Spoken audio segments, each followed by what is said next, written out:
Hi everyone. I know there's a little delay on here, so I'm just going to wait a second until I can see my guest for tonight, and then I'm going to bring him on.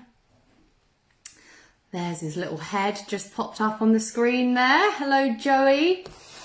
Right, so who's that? Is that Honey as well who's come in? Lovely to see you, Honey. Right, I'm just going to add you now, Joey. Please let it work. Right, here. You should be coming on camera now. Hey, Helly. Thanks for coming. There he is. Evening, campers. Evening, Joey Boomtown. I'm loving it. You've gone for the hat. Got me special seasonal glasses on for the occasion. You inspired the buns as well. I just feel more festively knowing that you're on here tonight. Is that Chelsea as well who's come in? Can you see who's joining the live? We'll give them a little second to join. I can't see anything, but what I can see is that we're both alive. We're here, and we've made it. We've made it. The connections worked. It's all going great. So thank you for everyone that's just joining now. Just giving you all another couple of minutes for a few more people to get here before we officially kick off. So Joey, can you see the comments? Your mate Paul friend, he says, yes, Joey, loving the facial hair. Shout out Paul, mentored me through some rocky years. Guys, if you haven't got a glass of high quality H2O, then I'd say go get one, because yeah, it's going to be thirsty work. I've actually got two glasses lined up. Cucumber. Can I just say, this is water, but I'm so done with my nice glasses just never getting used because of lockdown, so they're water glasses now. I've actually gone for the ultimate smart casual tonight as well. So obviously up here is like I'm ready for an interview. Do you know what I mean? But here, yeah. Hello, ready to go out. Oh, I nearly put glitter on. I'm loving it. I'm very ready for festival season. Okay, so we've got a few people here now. Thank you so much for coming to meet my mate Joey, who is a massive legend.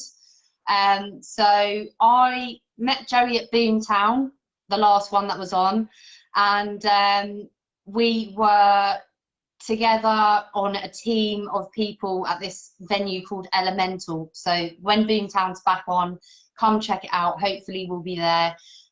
We were a bunch of believers who were just basically showing that we love God in different ways, because it's just, that's who we are. And you're going to kind of get a little bit of a vibe, little bit of a feel of that tonight through Joey's story.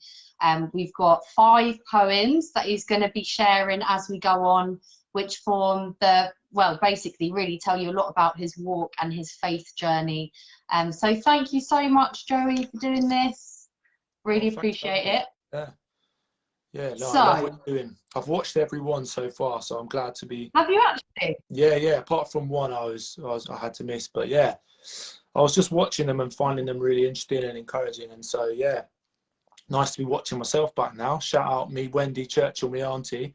It's been there for me since the 90s. Hi, Wendy. Oh, right, amazing. So 5 poems. I want to get started on poem number 1, and then we can feed off of that because it's got some good stuff in. So what's it called, Joey? Apparently I'm a bit pixelated at the moment. Is that what everyone's getting? You do look a bit pixelated. It might be your internet connection, but you're not slow or anything. So just crack on. Poem numero uno. How am I looking now though? Like, is it a bit better? Well, we can still see you. So you're looking good. Not too bad, Honey says. So you're all good.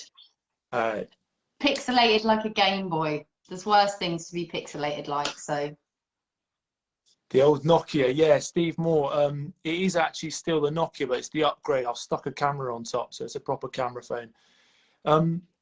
So you want me to kick off with the first one, yeah? Yeah. Okay, so shall I intro it? Yeah. All right. So basically, this is like my upbringing, and I kind of wrote this a few years back, and I wrote it to the beat of "Juicy" by Big. For some reason, it just worked, and so I'm going to try and rap it, but it's going to be hard because there's a lot of words in there. But it's okay. But this is basically, it's called "I Never," and it's about the things that I felt I went through on my journey from kind of well, a seed until a man. But it kind of spans spans a few different things. So I'm going to play this beat, and I'm going to just reel off this poem for you. All right? Can you hear that coming through? All right. Yeah, sounds good. All right. Shout out Miss Panzika, my maths class. She told me I'd get that C. And guess what, baby? I got it. Yeah. You know, I never grew up on hip-hop or on rap tracks. I never had the lumberjack or the hat that matched. Never had the light-up Seekers or Adidas slacks, but I'm glad from the Mitchell clan I hatched. I was a 90s kid, never Margaret thatched. Roof over our heads, it was large and detached, but we never made much from father's cash. Always made up games and laughed a lot. I'm not an only child, I'm the middle of 5. Never lonely, always wild, always one to chide. Always fighting, always sorry, always rich in love. Always quick to pick up sticks and quick to hug. I never forget the day we moved to the mansion. Lived with over 100 people, family expansion. I never knew the good that could come from house sharing. Taught me that love is bearing and caring. Taught me how to cook a lot of meals as well. And how to wash up. Listen. The truth is, as a kid, I never wanted to be different from friends, and when it came to dad's job, I had to pretend. He's this, he's that, he's anything but a pastor. Why it made me so embarrassed, man, I never had the answer. Never knew God until I was 13, a confident kid whose heart was hurting. I never cared to properly follow JC, always too scared and too lazy. Never found my own path till I stepped out on my own. Never realised the pilgrimage would take me home. I never forget when I invited God's spirit to the room and then my heart went boom. Yeah. Crazy times, man, in the basement. I never turned back from that day. I just kept walking. I was ashamed to speak up, but now I'm talking. Always worried what they thought or if I deserved it. Now my low were large stars for heavenly purpose. I never thought my journey would go the way that it has. That I'd study God or serve the church, or my dad never knew what a youth worker did or a chaplain was, that I'd be here in London or madly in love. Seriously, I'll never forget. I never forget the family that had me since day one. I never forget the connection in the basement. I never forget that I've been blessed beyond measure, and you never forget that you're also God's treasure. Said I never forget the family that had me since day one, or the connection in the basement. Never forget that I've been blessed beyond measure. I never forget that you're also God's treasure. Trust me. Yes. I didn't grow up on hip-hop or rap tracks. I never had the lumberjack or the hat that matched. I never had the light-up Seekers or the Adidas slacks, but I'm glad from the Mitchell clan I hatched. Hey! Hey! Oh, hey! Oh! That's why I ever had a little lighter as well. Shout out the Mitchell gang. Tina Mitchell carried me 9 months. Shout out Dave. Shout out Dave. Shout out the rest of them. There it is. So that was a little bit of a summary. Smashed it. Absolutely smashed it. Loved it. Should have got my lighter ready. Yeah, like there's a lot in there about your life, and what's sticking out in my head right now is the community stuff, the community living. I want to talk about that because I think that is where a lot of people just don't really have an understanding of what it means, basically, to when you're saying you lived in a big community house and you moved into a mansion. You literally moved into a mansion. And can you just tell us about that? And where were you in your faith at that point? Did you have any? And what was your experience of faith, of other people around you, and community life? Yeah, I don't know if there's a lot of words in that rap poem, so probably quite hard to pick up. But essentially, when I was 5 years old, my mum and dad moved us from this tiny little box house into this big ass mansion, which was being used by a school, and it ended up being used by by this charity called the Muller Charity. And then dad and mum were basically encouraged to take it on and invite people to live with them. So it's funny, there's a few of the Cotton Gang on here, and everyone used to think I was rich from the school I went to because they have this massive house. But we weren't rich, and we were just living with 25 people, renting this big place. And it was about sharing life. So it was about eating together. It was about looking out for each other. It was about welcoming other people into the house, welcoming young people, welcoming vulnerable people. It was about basically the one thing that united these people was that we were trying to follow Jesus. So it was all these different cultures and personalities, and the only thing that made it work was this kind of common faith.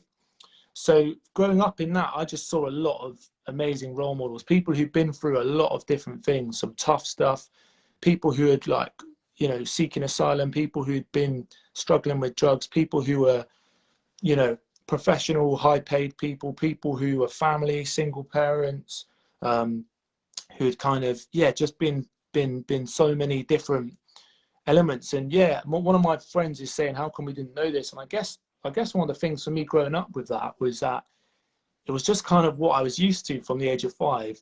And I did find it like a bit embarrassing because it was so different to what everyone else had. And I think as a teenager, particularly when I was in secondary, you just wanted to fit in, keep the low profile. But my faith didn't really kick off till I was 13. So I grew up with this awareness of God, all these amazing role models, my mum and dad being people who had an active faith, they believed God would help them with money or health or, wisdom. I mean, that's kind of, I guess, how you ended up in the community house, because of their faith and their belief in that. Yeah, so their faith was very real. I could see that. But obviously for me, I hadn't experienced God. I don't remember ever praying, having a moment with God until I was 13. So it's kind of,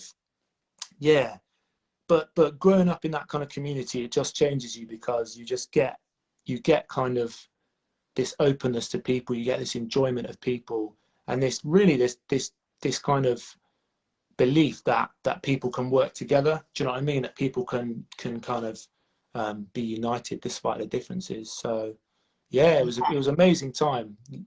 I can imagine, just for your character as well, how that shaped you. A lot of us who have not grown up with loads of siblings or with anyone else except for mum, dad, or one brother, one sister, or whatever, we're probably quite selfish, don't really share as much as we should, get annoyed by little things, whereas living in that environment makes you a lot more selfless, I would say. Does it? I mean, that's part of it, living as Christians, and what that means to live as a Christian community, and actually being quite sacrificial and sharing things, having things in common. Yeah, I mean, the bar that I'll pick out was a 2-liner. It said, "I never knew the good that could come from house sharing. It taught me that love's a verb, that is caring and daring." Little breakdown for you.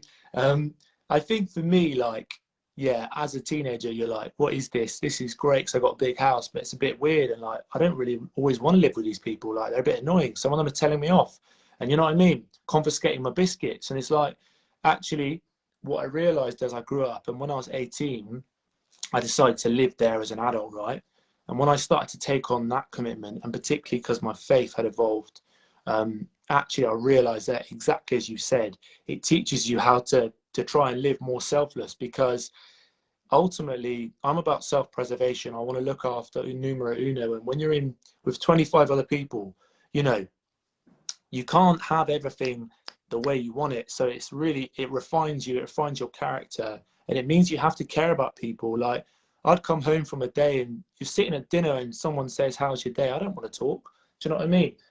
But it sort of makes you come out of yourself and think, actually, I have to develop an openness that is going to make me, like you say, caring more about others and trying to prefer their needs.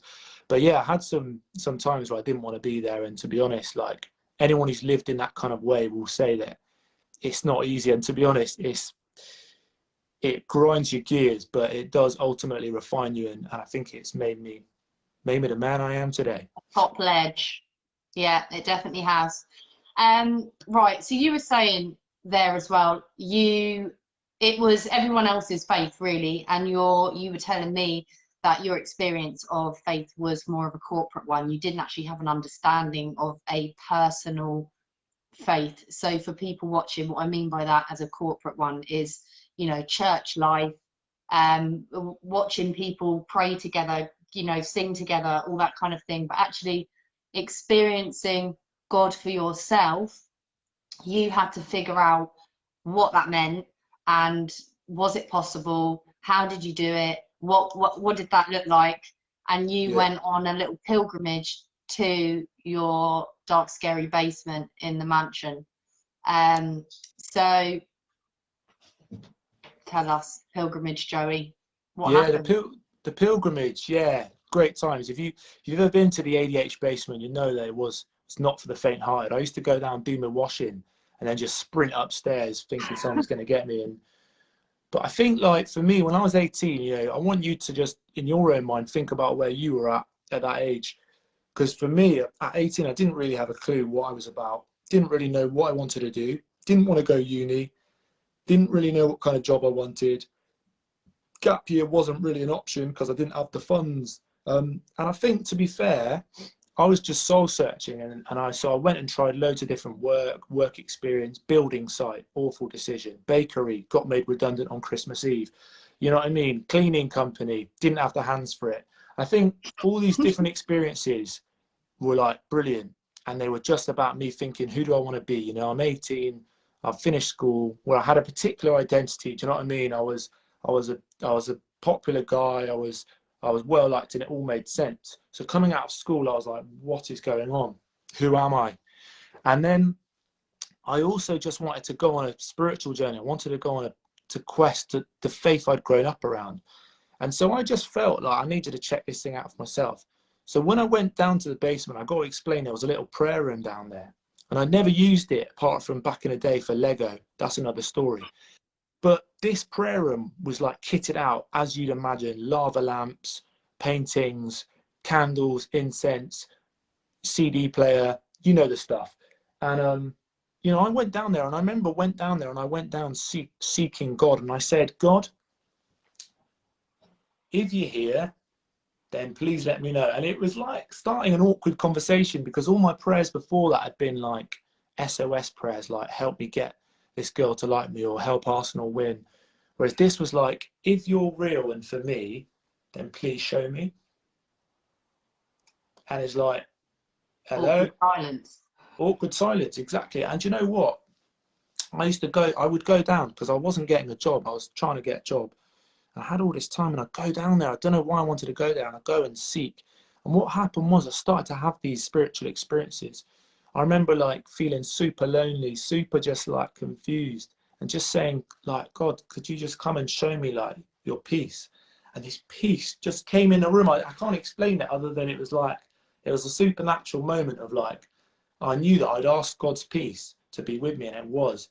And similarly, like, put in your journal that peace was better than a doobie. And I think that's like comparing it to experiences that like drugs kind of mimic what's possible actually when you get into the supernatural relationship with God. They're counterfeits compared to that. So having a joint piece of one kind, but actually that supernatural piece is another very effective piece. Yeah, to be honest, there was actually a very like, it was almost like, I remember getting lit up by God, and just almost like getting drunk, just like feeling this joy and this like, I was there like praying and just being like, God, like help me know you're real. And I was just having these experiences, which some people have and some don't, but for me it was about God saying, I am real, I'm better than anything you've ever had, and actually in any sense I want to fill you up with a joy and with a peace that's going to take you not just for a night but for life. And I think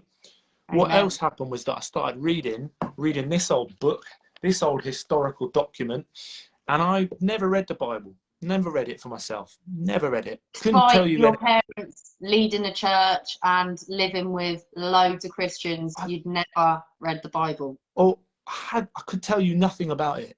I could tell you nothing about it. That's a common story. A lot of people talk about Jesus and Christianity and can pull out a few quotes but actually know nothing of the Bible. And I think that's the same as, you know, a lot of people that would say they're Christians. So it's a fair point.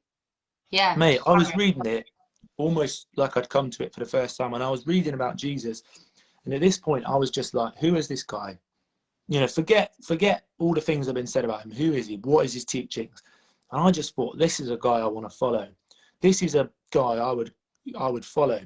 The way he lived his life, the way he welcomed people, the way he spoke, the way he taught, the way his actions backed up his words, the way that he elevated women and people on the edge, the way that he, you know, used supernatural powers for the benefit of others. All these things, just like, I was just like, wow, I want to follow this guy.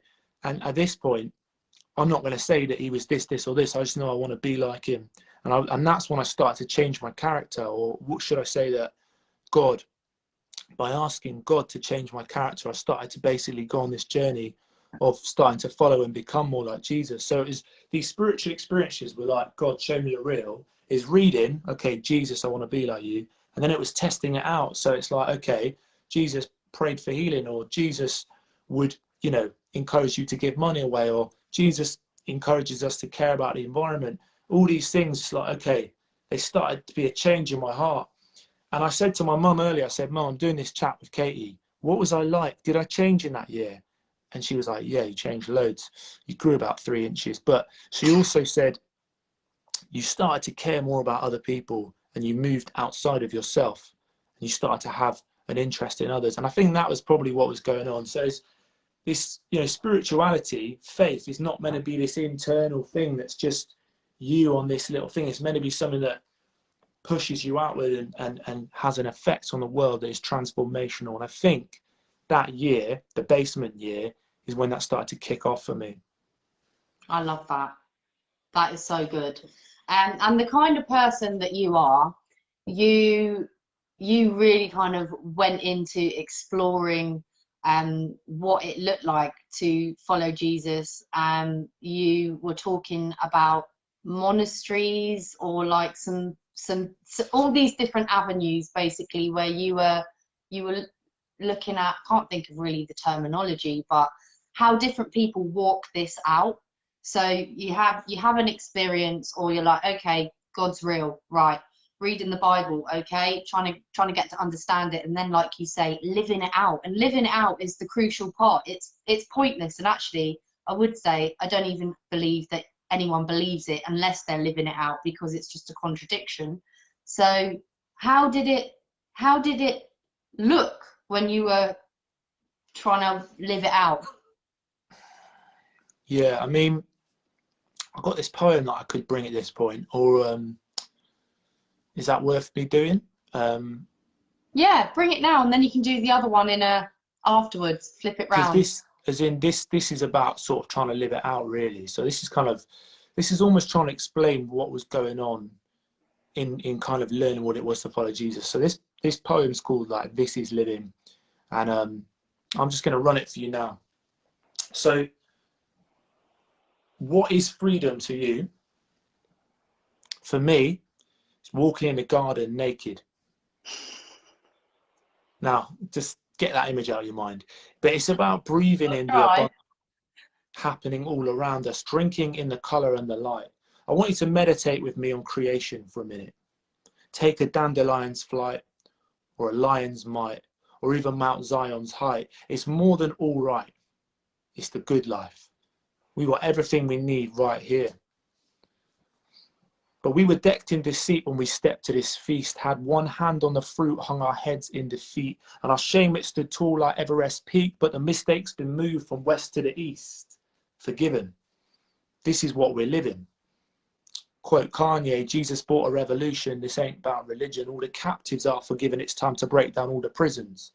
And instead, we'll see an orchard grow, full of gentleness, goodness, kindness and faithfulness, self-control, love, peace, joy and patience. And doesn't the world need patience? Too few doctors, too many sick patients. Good gracious, I praise God he came for the sick, here to save us. He knows the cause of it all, and he's got the cure that will save us. Save a wretch like me, he, she, them, all of us. And that's why we sing these gospel choruses, hallelujah, and all of that. And so in the light of that. This is living. You'll find us supernatural yet super rational, super low-key yet super international, super thankful, super handsomes, but no superheroes in these ranks, son. It's a choir, it's a body, it's an army, it's a team game. And we're winning even when we're losing. How do we do it? Well, I'll tell you what, it's a little prayer like this. We say hi to our dad in heaven and declare that he is the highest power. We pray his dreams come true on earth every second, every minute, every hour. We ask for our daily bread and we get it, and we break it for those in need. We plead, forgive us for our selfish greed and help us. Oh, right mid-flow. We've lost him, but he will come back. So don't go anywhere. Wait a second. And Joey, any minute now. Are you back in the room? Have we actually fully lost him? Are you back, Joey? Yeah, dude. Don't. No one that comes on this is allowed to do that. You're not allowed to just drop off. Heart attacks. That wasn't me, mate. What? Where was I? Did it go completely? Yeah, it went completely. So rather than start that again, living it out. We got pretty far into it, so let's just carry on there. I think you've got the point. Yeah, that is a shame because I really love that one, but I think, yeah.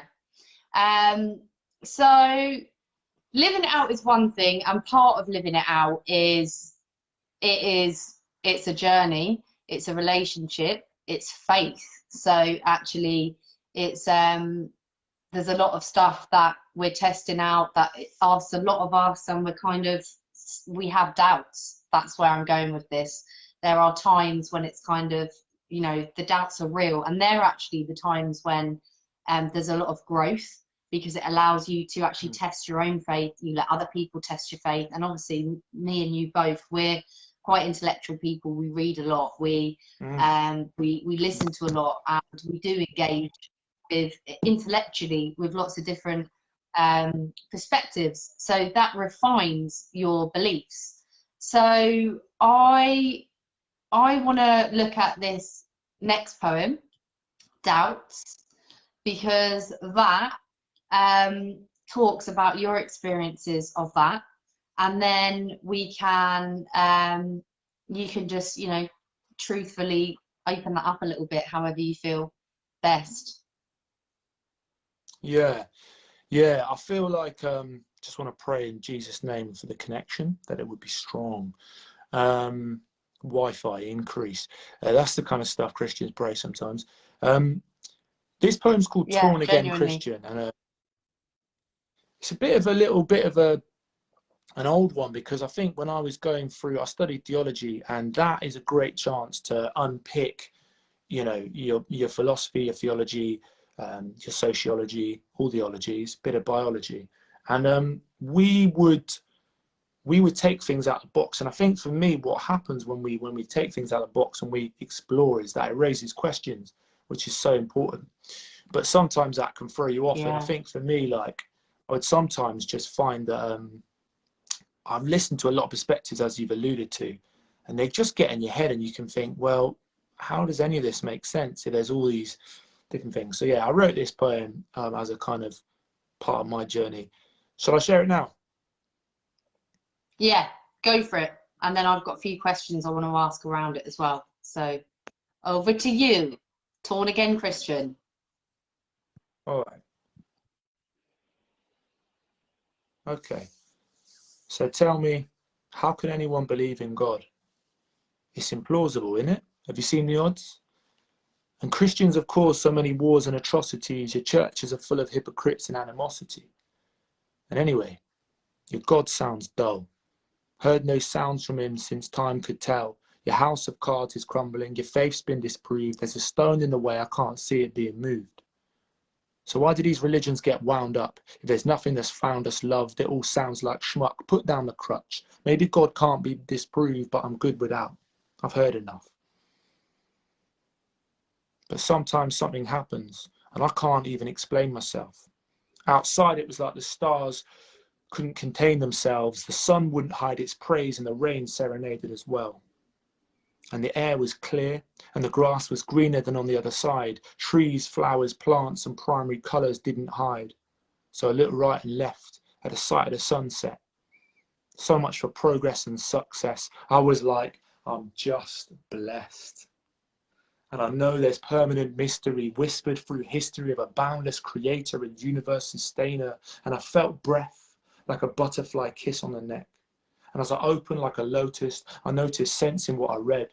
Led by love, driven by faith, I began to tread the laughing path that's made by faith walking in a garden with the Father, Spirit and Son talking, hugging me with healing hands and teaching me how to treat the land. I was that lost boy dressed as Peter Pan. Now brother Jesus teaches me to be a man. Seriously, there's so many questions I can't answer. I don't know is a useful phrase, but I've found a compass to navigate the storms, and I know I'm loved for and by the most ancient of days. And so with faith as small as a mustard seed, and with a gasping for home, I believe, despite my doubts, there is a God that can be known. I love that. I love it because it's really real. And what we're going through at the moment with COVID and stuff, you know, a lot of it would be unnatural to not, in a situation like this, be asking questions about, okay, God, what does this mean? You know, if this is it, loads of different circumstances that we go through in life, but I'm just talking about the pandemic because that's kind of a corporate one where we kind of think, right, what's going on, God? What does this mean? But when we ask those questions, what I think is so crucial is that we have, firstly, good people around us that can help us with that. And I know for you, you were saying, you know, when you were coming to your dad and you were like, how come the Muslims are wrong then? Which I thought was funny. They're the kind of genuine questions. You're looking at all these other world religions, all these other claims to truth. And to just think that we can just pick up a Bible and know all of that just from reading it once through, what is the Jesus perspective on all of that is, you know, it doesn't really happen like that often. So your dad and others around you were really key in that. And what were the other things that played a part in you actually being able to circle back from doubt to landing back in, okay, no, I do believe this more than just I'm hanging on to faith, but no, this is something I'm going to carry on walking in. And now you're where you're at now, how did you get from there to there? Yeah, it's a great question, and I think like it's really important to know yourself, isn't it? And to know that, like, for me, I'm a questioning person. I'm not someone who finds anything easy to accept and just live doubt free on, be that a job, be that a relationship, be that a football team. Do you know what I mean? Be that the outfit I've chosen, you know, it's like I'm critical, I'm questioning. I am in some sense blessed and cursed with that. But in many ways, I think what's important, and I want every church and faith community to hear this, is to, you know, doubt and questioning and openness in your community is so important. People have to be allowed to express these things, and that is one of the most healthy things about the church and the family and the community I've been in. It's not weird to feel those things. I was invited to preach once on faith, and I talked about doubt for half of it, and you know, it's the most feedback I've ever had from a sermon, because the community said thanks for being honest. You know, a few church leaders told me off, but that's a different thing. No, the thing is, right, the thing is that openness is important, and then, like you say, having people that can ground you. And I think there's a lot of reasons why people choose particular paths in life, but with my faith, I have to look at the experiences I've had, and you know, the things like I talked about in the basement. I have to look at reason as well, like actually looking at how the world came into being. I'm not a scientist, but there is reason to suggest there's a God behind this. And the reason that we look at, when we look at history and then we saw Jesus, that he lived, that he walked this earth, that he died, you know, you look at, you're not just blindly doing it, you're actually looking at reason, but also the tradition you're in, the fact that I'm part of a community that's not just been here for a few years, but has had thousands a couple of thousand years, all these things are actually part of what gives us faith and what gave me faith. And it's actually really important that when you're experiencing doubt, that you can lean into some of those other things, leaning into, like I say, the tradition, the experiences, the reason you've had. And I think for me, all those things played a real important part in me. Like doubt is always going to be a little bit part of my journey. Of course it is. That's who I am. That's a bit of my thing. But it's not being scared of that. And also it's about actually knowing what you believe and coming back to some truths and some things that, like I say, have held you and have held many other people in the past. Yeah, amen.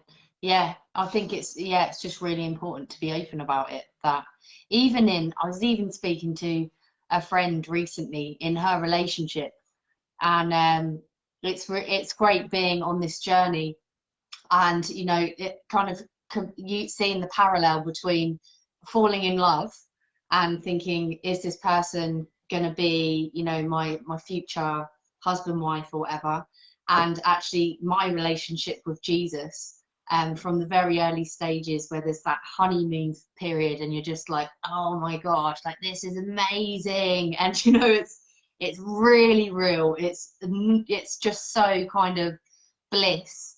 And then I remember actually like opening windows like a crazy person at my mum and dad's before, looking at the sunset and just being like, oh my, can you see how beautiful this sunset is? Like, it was actually mind-blowing. It was like God was showing to me, he was like revealing everyday things, but in such a deep way that I'd never seen the beauty of them before.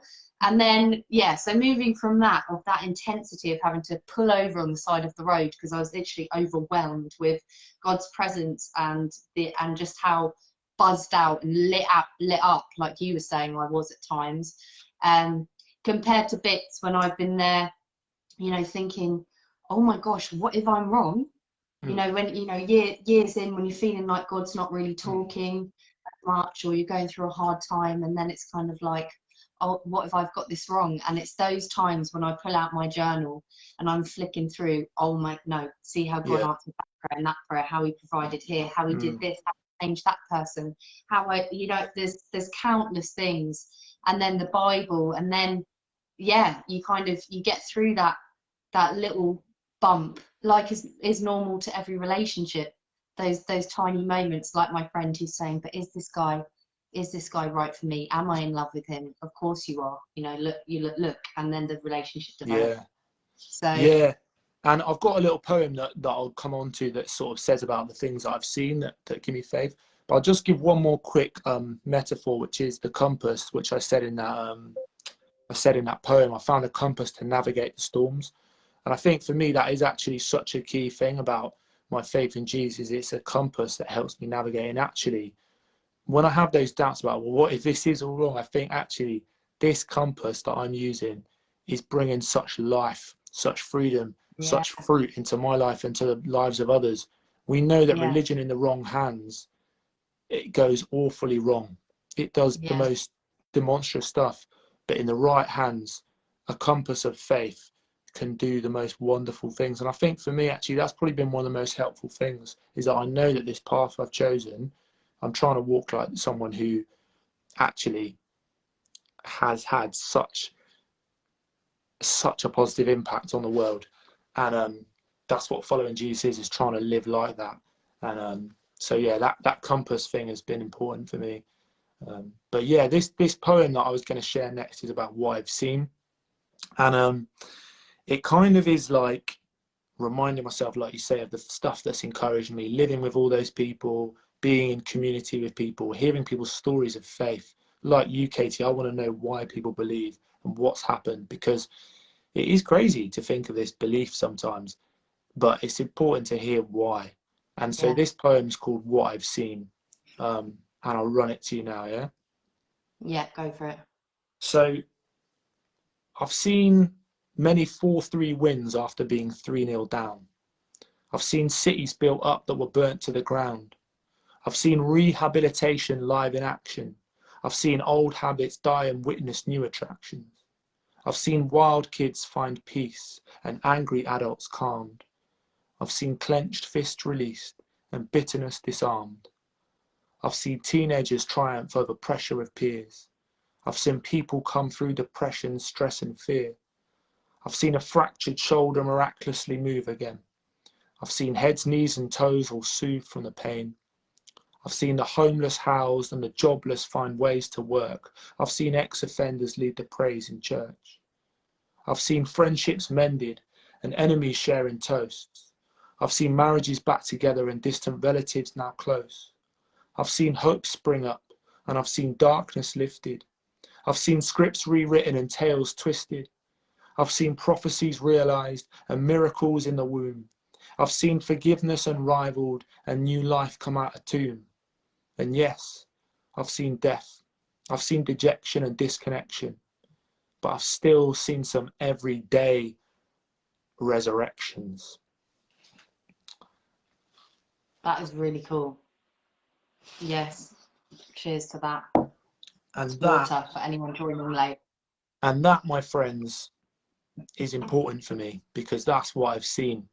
And when people ask you about your reasons for belief, sometimes you can only be a witness, which is just say what you've seen, say what you've experienced, and it's for other people to go and explore and consider. When someone tells me about their pizza from down the road in this hackney hipster pizza place, they tell me about that drippy cheese, the way that crust is leaning. They tell me about the ricotta and the spinach lightly singed.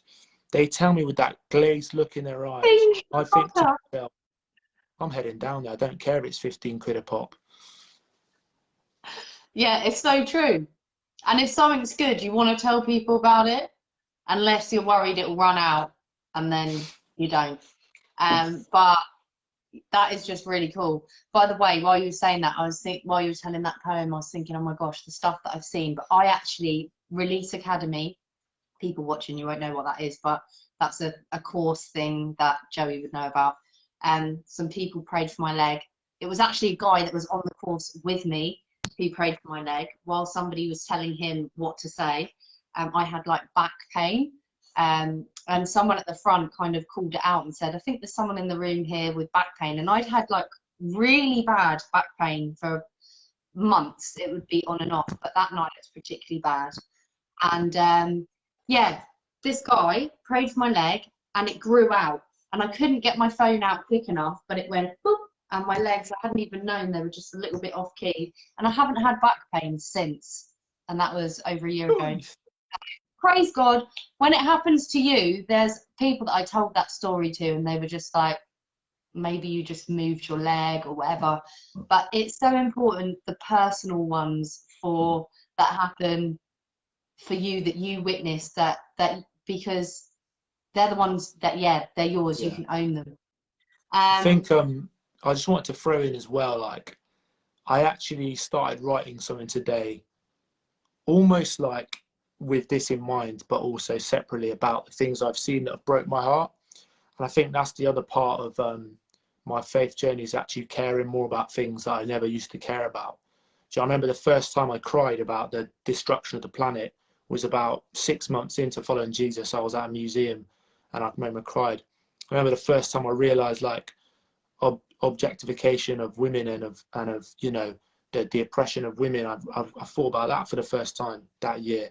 I'd never thought about that, never cared about it. I remember the first time that I felt gutted about the abuse of power that's come through, particularly a lot of men, and being heartbroken and tears, thinking about, wow, that's men like me. And you know, just for me, the other part of, you know, what we've seen, not only the good things, but the things that break our heart and make us angry, is also part of what my journey's been about. And it's about God actually stirring something in me that is angry, that means that though I'm lazy and scared, I want to act on things.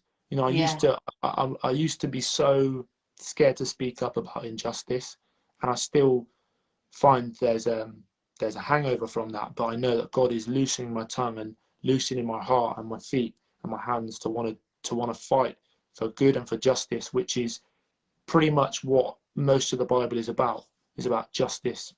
And so yeah, I just thought I'd say that, because I think that, you know, when you're a Christian, you're trying to balance all these different things, but one thing that is at the heart of the faith is about justice and about right coming, right living, wrongs Yeah. being righted. And so I just think that that's the journey I'm on as well, and it's something that I know that has happened because of my faith. It's something that I don't think I would have been doing otherwise, personally, because I'm too lazy. No, I mean, you give so much of your life. What we haven't spoken about is your role in chaplaincy. I didn't even know what that was when you What? first That's said. I was about. imagining someone with a dog collar. Is that what it is? Do you wear a dog collar? That's only if you're ordained, which means you're like a official one, whereas I'm an underground rogue one. Do you know what I mean? Han Solo vibes, Vulcan. Rogue preacher. Yeah. Rogue Father Dewey. Yeah. But yeah, so tell people about that, because I think that's amazing that as a young guy, you were you 18 when you got into that? No, I was like 19 when I started doing youth work, and I was 24 when I became a chaplain at St. Okay. Mary Redcliffe. So that's basically your actual day job. You know, it was serving youth, young people, working with young people, and then it was it just your whole heart posture was to actually help people, and I just think that's amazing. So thank you for that. But Just a yeah, normal are you guy still doing. doing the chaplaincy thing? Yeah. I'm doing that now as well. So quick bio on youth work and stuff. I think when I was in that year exploring life, I started to volunteer with the church, helping out with the youth, because I had naught better to do. And I started to really care about these people, even to the point where I sacked off going to Australia and South Africa to do another year working with the church, just getting alongside young people, encouraging them in their faith, their life, relationship advice, you know, just being there for them like an older brother. And that just prompted me to go and study youth work and theology. And then that's when I got the job at Redcliffe. Shout out Mr. Stevens, who's on here tonight, helped me get that job and mentored me through that. And I think for me, being a chaplain is about connection. It's about connection with people. It's about connecting the community. So trying to work with the local area. It's about trying to help people connect with God. It's about being a bit of a go-between, being a bit of a number 10 in football, in the pockets, trying to basically get alongside people, cheer them on, spiritual cheerleader. It's a jack of all trades and a master of a couple. But for me, it's all about love. Faith expressed in love. And love is challenging, and love is generous, and love is patient, and love gets alongside people and walks with them. And I'm not love. I'm a bit of a work in progress. But one thing I know is that when you get alongside young people, you don't have to be relevant. You don't have to know that the DAB gone out of date 5 years ago, or that drill is not a engineering piece of equipment but a genre of music, or that, you know what I mean, no one knows what MySpace is. You know, getting alongside young people is about being interested in them and wanting to walk alongside them. And that's really the heart of chaplaincy, in a very long-winded way. And I was doing that in Bristol, and now I'm doing that in London, in a church and a sixth form college. And yeah, I get to have a lot of just chats with people. I get to have a lot of fun, and I get to go through the hard stuff with people as well. And it's all brilliant. Oh, I love that. That's cool. We need more Joeys in the world. Right, so just Great looking at my notes, description. we got 10 minutes to go. So we've got one more poem left, and I really want you to pray. So the last poem, the reason why we're ending on this, for anyone watching, you might be under the impression that this is really easy to do for someone to come on here and talk about their faith. And the reason we're doing it, the reason I started doing these things, is because I really believe in the power of storytelling and stepping out and standing up for what you believe in, even though you know, being completely honest, I know how countercultural Christianity is, and what a loaded term it is, and how much work I have to do sometimes to unpick a lot of stuff. But I believe, you know, this is really important, and I know you do too, Joey, and that's why you thought, yeah, I'm going to do this, despite being quite nervous. So thank you for doing that and stepping out of your comfort zone on Facebook Live, where it's going to be on there for loads more people to see, on the catch up on YouTube. Mark Zuckerberg, give it a watch. Yeah, come on, Zuckerberg. So yeah, I don't know what this last poem is, so I was kind of guessing, hoping that that's a good link onto the poem. Yeah, it's about words, really. I think, yeah, at this point in my life, I'll just do a little thing, like shout out Gabby, my girlfriend. She's like 2 years this Saturday, so guys, do send the cards in. 2 years. 2 years, but Gabriella, she's been a big part in helping shape and challenge and encourage me to be more like Jesus, and to just generally be a better boyfriend and a better chaplain, better poet. So just big ups, Gabby. And Big I up, think Gabby.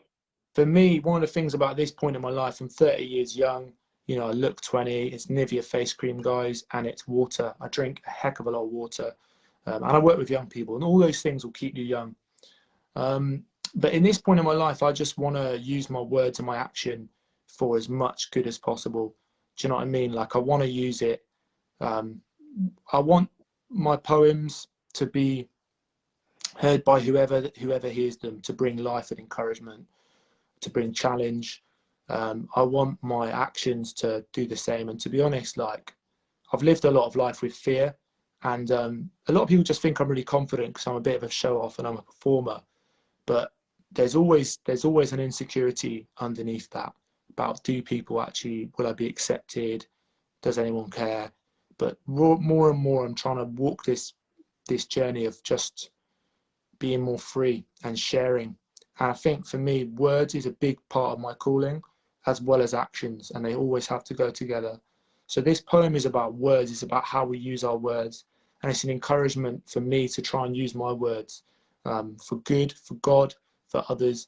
And it's an encouragement and a challenge to you as well, because we can control and tame many creatures, but we cannot control the tongue. It's like a, well, I'll tell you about it. It's like a wildfire. So this is about words. And actually, South Park, there's this great, awful episode where this guy says, words are like bullets. And so that's what this is called. So this isn't a joke, folks, and it's not a show, but take a seat. This is a kind of heart-on sleeve, shooting breeze, lowbrow poetry. And I guess I just sow seeds and pray this prose flows into an ocean sea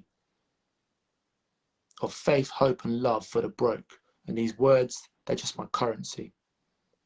But you can train a lion or a dragon, but the tongue you can't stop when it runs off like wildfire or a gun going off. And I strive to steer away from all the gossip and bickering. I want to shine bright like stars, not like snake tongue flickering.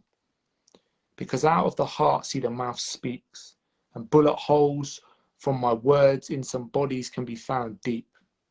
Out the same mouth comes heroic acts and heinous crimes. Praise God, curse brother, bring life or death. It's a thin line. And me? Well, I live among the foul-mouthed and I'm of unclean lips, but I've still seen the King of Kings complete in all his riches. Come kiss me with hot coals straight from the altar, where guilt is taken away, where speech no longer falters. Here I am, Lord. Send me to your people. May my life and my mouth honor you and speak truth. And I'm being refined in fire, walking the road to maturity, aspiring to an example in speech, deeds, love, and purity. And these words, well, they're not just token to me. Life-giving vocab has to be spoken and speeched. So when it feels hopeless and change seems out of reach, remember, within your tongue lies the power of speech. Wow. That is really beautiful. That is a lovely piece of work. Is that a fairly new one? It is actually, yeah. Do you know what? It was actually a little, thanks for the kind words, by the way. I'm really proud of that. And I feel that is basically really what I feel. I want to, live like. Do you know what I mean? That challenge. Yeah. I love it. Yeah, and it's true. Oh my gosh, I'm trying to always tell myself 2 ears, 1 mouth. Listen twice as much as you speak, but unfortunately, I'm an external processor. It gets me into trouble a lot. Mate. We have 5 minutes to go, so I would really love us to take some time now. Well, you to pray, and then I've just got a couple of other things that I just want to say to wrap up, but would you mind praying for us, Joey? Yeah, I love blessing people. I love to speak blessing over people, speak life, speak health, speak God's promises and truth over people. It's actually something that I feel, again, I want to do with my life, is to speak. So yeah, I just want to speak a blessing, and it's simply this, that it's a thank you, first of all, Father, for you know, this life that we're allowed to live. Thank you that we're alive, breathing right now. I thank you that we all have a purpose. Thank you that you've given us, you know, words and actions and personalities and history to share with the world. And I thank you that for each one of us you have purpose. And I pray that for the people hearing, particularly those who feel starved of purpose, who feel lost, that you would download something beautiful to them this evening, of what you see in them, how you see them, and what you have for them. I pray that actually, Father, people whose doubts have crippled them from even reaching out to you would find a mustard seed of faith, a little flicker of faith to be able to reach out. And I thank you that when we draw near to you, you draw near to us. So I speak blessing over everyone who's heard this. May you know the peace of God that passes understanding. May you know his face shining upon you. And may you know a rightness with yourself, with God, and with others around you. In Jesus' mighty name. Thumbs up for the amen. Come on. Yeah. Amen. I do encourage you to get in touch with me on Facebook if you want to chat more. I'm always up for a little message, a little chat. Get in touch. And thanks for listening. Thanks for giving up your evening. I feel heard. But don't go anywhere yet. Yeah. Just in case people are like tuning off here. Thank you so much. So some invisible round of applause or some kind of signal in the chat, please, for Joey. What a legend. Thank you. It's real honest and just real and raw, and that's why I invited you on, because I knew it would be. But for everyone else, there's a couple links in the description that I've put on here. One of them is the link to next month's Meet My Mates Who Love Jesus, where we'll be meeting Trudy, and her story is it's going to be a movie. So please do come along, click the link, you'll see the details there. Also, the Facebook page for this, where I'll be posting the recording and upcoming events, and the YouTube channel. Please do give us a like and all that jazz. And yeah, I'm going to copy and paste a link as well to something happening tomorrow night. If any of you have some free time to actually experience something a little bit different, so check it out. But thank you all for giving up your time to come hang out with us. It was a pleasure, and yeah, it really was. It was great. So thank you again, Joey, for that. And enjoy the evening. I hope you get an opportunity to dance in your sparkly leggings. Put some tunes on. Every night. Every night's party night here. Yeah, Katie, love what you're doing. Love what you're doing. And yeah, I'll just continue to cheer you on with that. And yeah, people just get in touch, like, people, if you've got questions off the back of this, just explore life, explore faith, and yeah, holler at your boy. Yeah. Add me on Bebo. It's coming back. Bebo, oh my gosh. And on that note, because actually it's already deleted all my photos. Right, love you guys. Bye.